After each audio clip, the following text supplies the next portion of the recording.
In this digital story, we will discuss the statehood of Tennessee and how settlers moved into the area through the Appalachian Mountains and the Cumberland Gap, as well as how this move by settlers resulted in relations with Native Americans. The governor of the Southwest Territory, William Blount, was responsible for founding many parts of Tennessee, including Knoxville, one of the first capitals. This monument to the Holston Treaty is found in Knoxville, Tennessee today.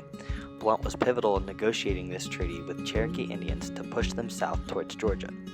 This treaty helped Blount to claim Knoxville as settlers' land. Here we see Blount Mansion, William Blount's home in Knoxville that has been turned into a modern museum that many people visit today, just minutes away from the University of Tennessee's campus.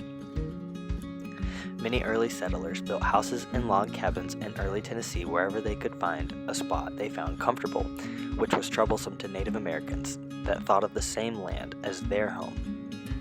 Many of these houses and cabins were built by settlers moving in with not much more than a horse and a rifle like the settler pictured here.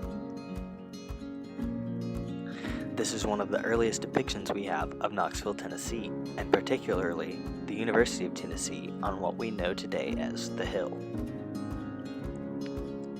Davy Crockett, born and raised in a cabin in what is today Greenville, Tennessee, is one of the settlers who lost both of his parents to violent Native American attacks because they were settled near native land on the frontier.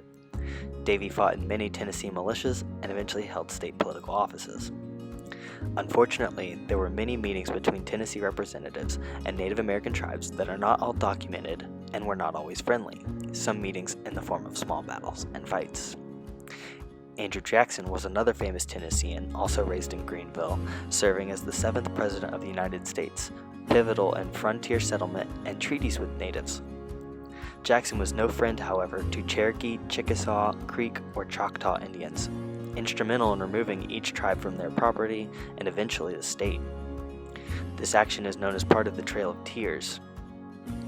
Many early natives lost their homes through this process that they had known their whole lives and were forced to live on separated areas of land, often less fertile for crops and less ideal for the Native American lifestyle.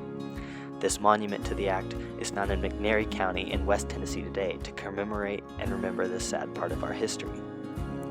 John Sevier was another politician and founding father of the state of Tennessee and the state's first governor in 1776. Sevier lost support on the western frontier, however, after losing the Battle of Franklin. The Battle of Franklin to the Cherokee and Chickamauga Indians was lost, however, it played a hand in later claiming this land from Native Americans. Tennessee officially joined the Union in 1796, and the news was spread around the colonies through newspapers. Pictured on this extremely old stamp are Andrew Jackson and John Sevier, two of the important historical figures in the state of Tennessee's history that we have talked about. An early map here depicts Tennessee in 1796 at the time of its initiation to statehood. The state is often split up into 3 different parts, east, middle, and west, also represented by each of the 3 stars on the state flag that was not adopted until 1905.